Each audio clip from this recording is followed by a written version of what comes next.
तो दोस्तों स्वागत है आपका आपके अपने चैनल ऋतिक की पाठशाला में। तो बेसिकली आज की वीडियो में हम बात करने वाले होंगे डोमेस्टिक टेरिटरी के बारे में, जिसको हिंदी में हम घरेलू सीमा कहते हैं। तो चलिए दोस्तों, उसको जानने से पहले आपको ये जानना जरूरी है कि डोमेस्टिक टेरिटरी बेसिकली होती क्या है और इसको हमें चैप्टर में पढ़ने की क्या जरूरत है। तो बेसिकली डोमेस्टिक टेरिटरी हमें इसलिए पढ़ना पड़ रहा है क्योंकि जब हम आगे डोमेस्टिक इनकम और नेशनल इनकम इन दोनों की बात करेंगे ना, तो वहां एक वर्ड सबसे ज्यादा आपको दिखेगा डोमेस्टिक टेरिटरी। तो उसको समझने से पहले हमें ये पता होना चाहिए कि डोमेस्टिक टेरिटरी बेसिकली होती क्या है। तो आज की वीडियो में हम डिटेल में बात करने वाले हैं कि घरेलू सीमा बेसिकली होती क्या है। तो चलिए दोस्तों वीडियो को स्टार्ट करते हैं देखना कि डोमेस्टिक टेरिटरी का मतलब क्या होता है। तो बेसिकली डोमेस्टिक टेरिटरी को हिंदी में हम घरेलू सीमा बोलते हैं। तो जब भी आप डोमेस्टिक टेरिटरी वर्ड सुनते होगे ना, तो आपको याद क्या आता होगा? अपना इंडिया का मैप याद आता होगा और उसकी आपको जो बाउंड्रीज दिख रही होती है मैप में, वो याद आती होंगी।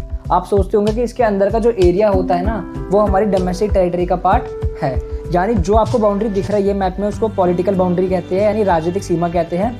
उसके अंदर का जो एरिया है वही हमारी डोमेस्टिक टेरिटरी है। हम नेशनल इनकम को कैलकुलेट करते हैं ना, तब हमारे अकॉर्डिंग डोमेस्टिक टेरिटरी ये नहीं होती है। हमारे अकॉर्डिंग नेशनल को कैलकुलेट करते वक्त हमारे लिए डोमेस्टिक टेरिटरी और ज़्यादा बढ़ जाती है। तो हम डोमेस्टिक टेरिटरी में अपने देश का जो एरिया है उसको तो लेते ही लेते हैं, साथ साथ और एरिया को भी इंक्लूड करते हैं। तो उसके बारे में हम बात करेंगे। लेकिन उसके बारे में बात करने से पहले हम ये जान लेते हैं कि डोमेस्टिक टेरिटरी का मतलब क्या होता है। तो इकोनॉमिक्स में डोमेस्टिक टेरिटरी को हम कभी कभार इकोनॉमिक टेरिटरी भी बोल देते हैं, जिसको हिंदी में हम भौगोलिक सीमा बोलते हैं। तो इकोनॉमिक टेरिटरी का मतलब क्या होता है, आप देखते हैं। तो economic territory is the geographical territory administered by a government. Administrate मतलब होता है नियंत्रण, यानी कंट्रोल। किसका कंट्रोल हो? गवर्नमेंट का कंट्रोल हो। With in which person, goods and capital circulate freely, यानी एक ऐसा एरिया जो कि हमारे देश के गवर्नमेंट के कंट्रोल में हो और उसके अंदर लोग आसानी से एक जगह से दूसरी जगह जा सके, गुड्स को एक जगह से दूसरी जगह आसानी से भेजा जा सके और कैपिटल को आसानी से एक जगह दूसरी जगह आसानी से लगाया जा सके। मान लीजिए आप दिल्ली में रहते हैं, आप मुंबई जा सकते हैं, ट्रेन पकड़ के जा सकते हैं, बस के थ्रू जा सकते हैं या फिर एरोप्लेन के थ्रू जा सकते हैं। बट अगर मैं आपसे कहूँ आपको दिल्ली से यूएसए जाना है, तो आपको यूएसए जाने से पहले आपको एक वीज़ा लेना पड़ेगा। वीज़ा एक प्रकार से यूएस गवर्नमेंट की परमिशन होती है कि आप यूएसए में एंट्री कर सकते हो। वो ऐसा इसलिए करती है क्योंकि पहले आप इंडिया की डोमेस्टिक टेरिटरी में थे, अब आपको यूएसए की डोमेस्टिक टेरिटरी में जाओगे तो यूएस गवर्नमेंट की बात को मानना पड़ेगा। इसीलिए डोमेस्टिक टेरिटरी वो एरिया होता है जो हमारे देश की गवर्नमेंट द्वारा कंट्रोल किया जाता है, जिसके अंदर person, goods and capital easily एक जगह से दूसरी जगह फ्लो हो सकते हैं। अब हिंदी में देख लेते हैं कि इकोनॉमिक टेरिटरी को क्या कहा जाता है। तो आर्थिक सीमा एक सरकार द्वारा नियंत्रण की गई उस भौगोलिक सीमा को कहते हैं जिसके अंदर व्यक्ति, वस्तुएं तथा पूंजी स्वतंत्र रूप से परिचालित का मतलब होता है सर्कुलेट होना, एक जगह से दूसरी जगह आसानी से जा सकती है।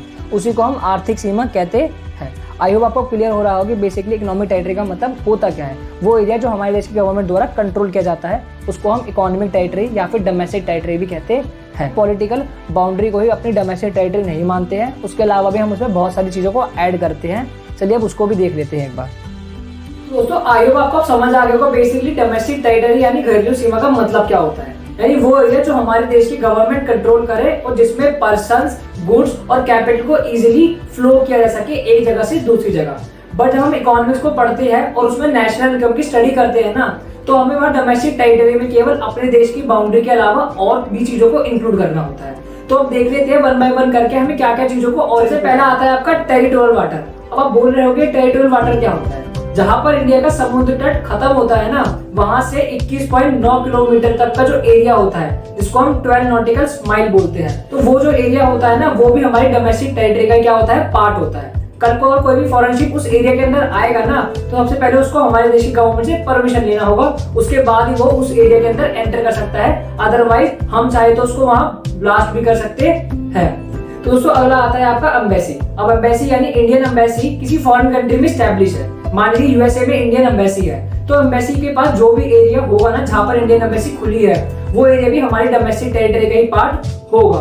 कल को अगर यूएसए की कोई एम्बेसी इंडिया में खुली है ना, तो यूएसए की एम्बेसी जितना एरिया कवर करा होगा ना, वो यूएस गवर्नमेंट की डोमेस्टिक टेरिटरी का ही पार्ट होगा। इंडियन गवर्नमेंट उस एरिया में इजीली आसानी से जा नहीं सकती है without the permission of US government. ठीक उसी वे में इंडिया की जो एम्बेसी यूएसए में है ना, कल को अगर यूएस गवर्नमेंट चाहे इजीली आना जाना कर नहीं सकती।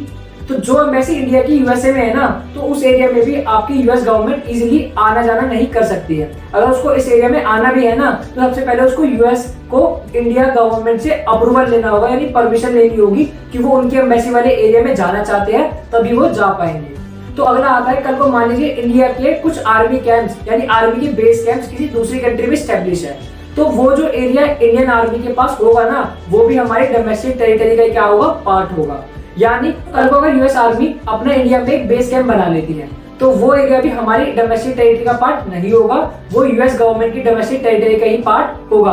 हाँ, वो जो एरिया है वो हमारे देश को ही बिलोंग करेगा, बट जब वो देश अपनी नेशनल इनकम कैलकुलेट करेगा ना, तो उसके एरिया के अंदर जो जो नॉर्मल रेजिडेंट इनकम अर्न कर रहे होंगे ना, तो वो अपने देश की नेशनल इनकम में उसको इंक्लूड कर लेगा।